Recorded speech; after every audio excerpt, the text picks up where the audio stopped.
जी जी बिल्कुल। तो वो एक तरह से इस तरह का अनुभव मेरे को बिल्कुल हाँ। बार बार हर घड़ी होता रहता है। हाँ। तो बापू जी के ज्ञान ज्ञान में तो इतना इतना पावर है, इतना पावर है कि आप कहते हैं ना सोच भी नहीं सकते। अब अगर बीके वाले इस चीज को मेरी चीज को सुन रहे हो तो मैं तो यही कहूंगा कि देखो बीके हमारा फाउंडेशन है।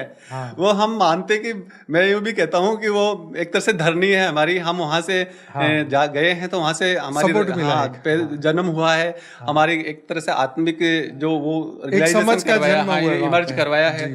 तो जी। उसके द्वारा हमारे वो आधार है, हाँ जी। नहीं हाँ जी। फाउंडेशन है। जी। बाकी जो चीज कहते हैं ना साकार बाप से मिलना या हाईएस्ट अथॉरिटी को जानना, बेहद के ज्ञान को जानना, बेहद शब्द बोला हुआ मूल्यों में। बेहद का बाप बेहद की दुनिया से बेहद की बातें करते हैं। बिल्कुल। तो बेहद की बातें तो वहां पे है ही। वहां पे तो एक तरह से देखा जाए तो कहते हैं ना बहुत एक छोटी सी बात हाँ है। बोला गया है ब्रह्मा एज ए बेबी। हाँ। तो बेबी बोले तो बेबी बुद्धि का आ हाँ गया। बेबी बुद्धि का तो नॉलेज भी बेबी का ही होता है। बोले तो हाँ। नर्सरी। हाँ बराबर। नर्सरी नर्सरी में जैसे बच्चों को क्या बहलाया जाता है एक तरह से। बराबर। तो उसमें ऐसा नहीं होता कि टोटल सत्य ही होता है, क्योंकि बच्चों को बहलाने के लिए थोड़ा सा डराना भी पड़ता है। तो थोड़ा सा कुछ भी बोल देते तो वो ज्ञान आत्मा का रियलाइज करवाता है, आत्मा का ज्ञान है। बाकी बाकी तो झुंझुना है। और कुछ कहना चाहेंगे जो मैंने ना पूछा हो? और तो मेरे बीके वालों के प्रति ही रहती है, क्योंकि अच्छा। हाँ उनके प्रति बहुत शुभभावनाएं शुभ हाँ।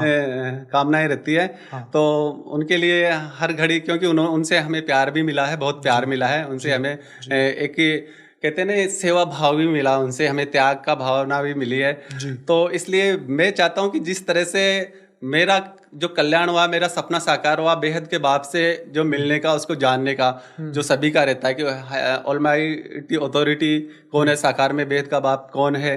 तो जैसे मेरा हुआ तो मैं भी चाहता हूँ कि उनका भी हो, तो वो भी ज्ञान को, इस नए ज्ञान को जान के एक बार अपनी जिद छोड़ के नहीं बहुत सही कहा। तो एक बार अपनी जिद छोड़ के और सुने जरूर। फैसला फिर बाद में कर लो। आपके पास बुद्धि है, क्योंकि बुद्धि एक वरदान है ईश्वर के घर से दी हुई।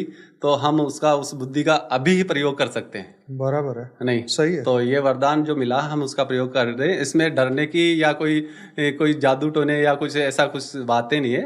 आपकी बुद्धि है, आप उसे राइट रॉन्ग का डिसीजन देखो ले सकते हो। सनातन ज्ञान है। हाँ हाँ, आत्मा में जो सनातन ज्ञान है वो तो आत्मा के अंदर पहले से ही है, इनबिल्ट है। जी जी है ना? जी। तो वो जब समय आएगा तो वो जागृत होगा है ना? तो अब वो समय आ चुका है कि आप इसको जागृत करके विश्व के कल्याण के लिए लगाएं। जी जी है ना? जो सनातन ज्ञान जो पूरी दुनिया को प्रकाश दे सकता है। जी जी जी। है ना? जो सभी लोगों का परिवर्तन कर सकता है, ऐसा बेहद का परम ज्ञान है। तो आपने बहुत अच्छा कहा और बहुत ही अच्छा लगा आज आपकी ये बातें। तो और जी।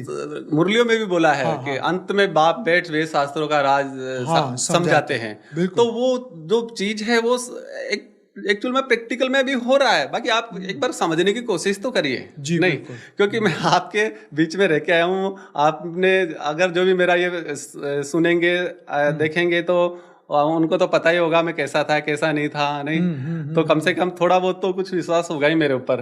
तो आप है जो मेरे कहने से मेरी आपसे एक करबद्ध रिक्वेस्ट है, जरूर एक बार इस ज्ञान को आप सुनिए, समझिए और अपनी बुद्धि से अपना निर्णय लीजिए। और एक जो बात कही गई है, कभी चर्चा होगी तो करेंगे क्योंकि गीता का भगवान कौन अभी रहा हुआ है इसको सिद्ध करना। तो ये बाद में करेंगे इसके ऊपर कभी बात। जी जी बिल्कुल बिल्कुल। क्योंकि अभी जिस हिसाब से बीके में मानते हैं तो वो गले नहीं तो मेरे उतरा था न दुनिया को उतरेगा। बाकी अभी जो बापूजी ने जो बताया है, अगर आप कोई उसको समझना चाहें तो उसमें बिल्कुल सिद्ध है कि गीता का भगवान कौन है। तो वो क्लियर हो जाता है अगर इस ज्ञान को, वेद के ज्ञान को सामने लाते हो तो।